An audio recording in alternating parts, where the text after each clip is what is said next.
उन्होंने कहा था कि गाय मां कैसे हो सकती है? गाय तो एक पशु है और पशु किसी इंसान की मां कैसे हो सकती है?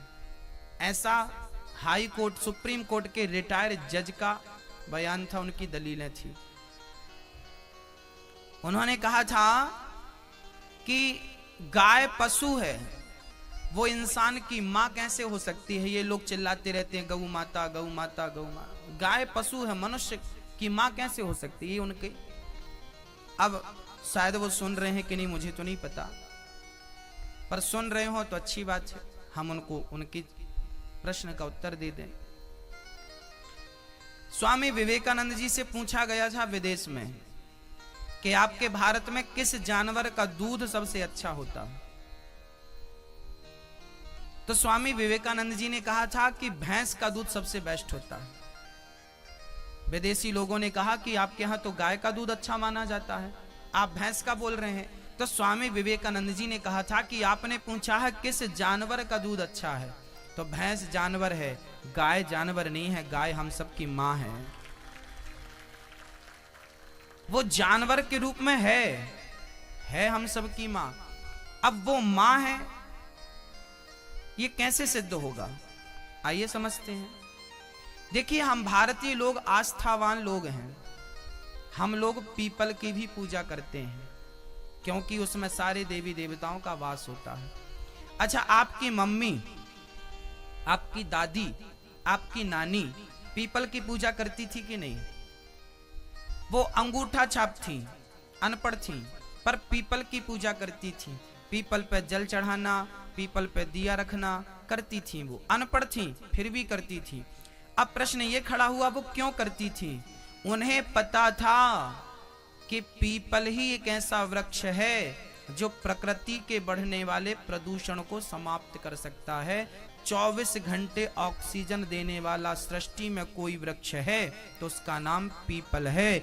आज विज्ञान पढ़ने वाले विद्यार्थियों को यह बात अभी पता चली कि पीपल 24 घंटे ऑक्सीजन देता है। आपकी दादी अनपढ़ थी, उसे पता था, इसलिए वो पीपल को पूछती थी कि तू ही प्रकृति के प्रदूषण को समाप्त करने की सामर्थ्यता रखता है, इसलिए हम उसका आदर करते हैं। भले वो वृक्ष हो पर आदर करते हैं। दूसरी बात, गाय मां क्यों है? क्योंकि सृष्टि में एक गाय ही ऐसी है जो ऑक्सीजन लेती है तो ऑक्सीजन ही छोड़ती है, नो कार्बन डाइऑक्साइड। हम ऑक्सीजन लेते हैं, है ना, कार्बन डाइऑक्साइड छोड़ते हैं। जबकि गाय, भैंस नहीं, बकरी नहीं, कुत्ता बिल्ली नहीं, केवल गाय ऑक्सीजन लेती है और ऑक्सीजन देती है। वो प्रकृति से कुछ लेती नहीं है। तुम्हें पीने को माँ, कभी कभी डॉक्टर कहता है कि माँ का दूध बच्चे को नुकसान कर रहा है, दूध मत पिलाना, तो किसका दूध पिलाएं? उस जमाने में जब पाउडर वगैरह नहीं मिलते थे, इतनी मेडिकल, इतने डॉक्टर नहीं थे, तब डॉक्टर वैद्य कहा करते थे कि गाय का दूध सबसे उत्तम दूध है जो बच्चे को सुपाच्य है। तो गाय एक ऐसी माँ है जो आपकी माँ का दूध यदि आपको नहीं पचता, पर गाय माता का दूध सब बच्चे पचा लेते हैं, इसलिए हम उसे माँ का दर्जा देते हैं। वो मां है कि नहीं हमें नहीं पता, पर मां का दर्जा हमने उसे दिया, क्योंकि वो प्रकृति से कुछ नहीं लेती, ऑक्सीजन लेती है, ऑक्सीजन वापस करती है। आप करके दिखाओ, नहीं करोगे। दूसरी बात, गाय को क्यों मां कहते हैं, मैं आपको बताता हूं। वो रिटायर जो जज थे ना, वो ये भी कहते थे कि हम तो गाय का मांस खाते हैं। वो कहते हैं गाय तो पशु है, हम तो उसका बीफ खाते हैं। वो खाते होंगे, परंतु हम भारतीय लोग, आस्थावान लोग, हिंदू लोग गाय को मां मानते हैं। क्यों? जम्मू कश्मीर के आगे जहां पर बर्फ भयंकर होती है, वहां पर भी ना लोग रहते हैं। हमारे भारत के जवान वहां पर पहरा देते हैं। वहां पर भी कुछ लोग रहते हैं, काश्मीरी लोग।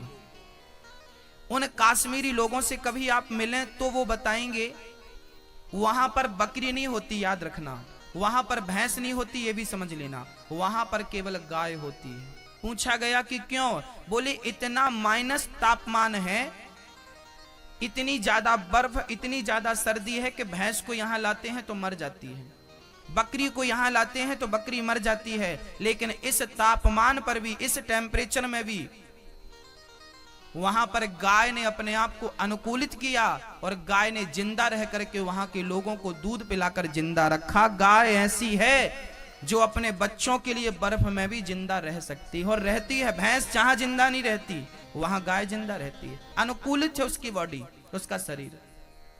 चलो उत्तर भारत की बात हो गई। अब दक्षिण भारत में चलो, जहां जरूरत से ज्यादा गर्मी है वहां भी भैंस और बकरी मर जाती है, पर गाय वहां भी जिंदा रह करके और वहां बच्चों का लालन पालन करती है। इसलिए गाय को मां माना जाता है कि पूरब से पश्चिम, उत्तर से दक्षिण तक वो सबका पालन करती है, अपने दूध से सबका पालन पोषण करती रहती है। उसके रोम रोम में देवी देवताओं का वास होता है। इस दुनिया में केवल गाय का मूत्र ही पीने लायक है और किसी का मूत्र पीने लायक नहीं है। गंगा जल से ज्यादा शुद्ध किसी का मूत्र है तो गाय का मूत्र है। गंगा जल से ज्यादा शुद्ध किसी का दूध है तो गाय का दूध है, दही है, मक्खन है। क्या नहीं देती गाय? गाय के पंचगव्य को पिया जाए तो व्यक्ति बीमार नहीं पड़ता, गौशाला में सोएगा तो टीबी का रोग समाप्त हो जाएगा। गाय का मूत्र पीने से और हल्दी खाने से कैंसर की दुनिया में कोई दवाई नहीं है। किसी को कैंसर हो गया हो तो बछिया का मूत्र पिलाइए और उसे 1 चम्मच हल्दी खिलाइए सुबह शाम।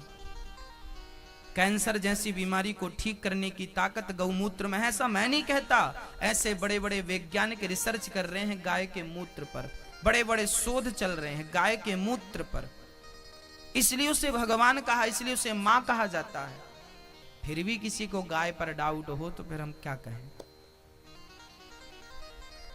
हाँ, हम लोग पीपल की पूजा करते हैं, आंवले की पूजा करते हैं, गंगा नदी की पूजा करते हैं। गंगा नदी को हम मां मानते हैं, समुद्र को हम भगवान देवता मानते हैं। हम भारतीय लोग जो है ना, हम प्रकृति के पुजारी हैं, हम प्रकृति की पूजा करते हैं। हम लोग पेड़ पौधों की पूजा, तुलसी की पूजा करते नहीं, तुलसी भी तो एक वृक्ष है छोटा सा। हम लोग वृक्षों की पूजा करते हैं, हम नदियों की पूजा करते हैं, हम समुद्र की पूजा करते हैं, हम गाय की पूजा करते हैं। भक्तों, हम प्रकृति को ही भगवान मानने वाले लोग हैं, हम प्रकृति में ही ईश्वर का दर्शन करने वाले लोग हैं। हम भारतीय लोग, हम हिंदू लोग, सनातन धर्मी लोग।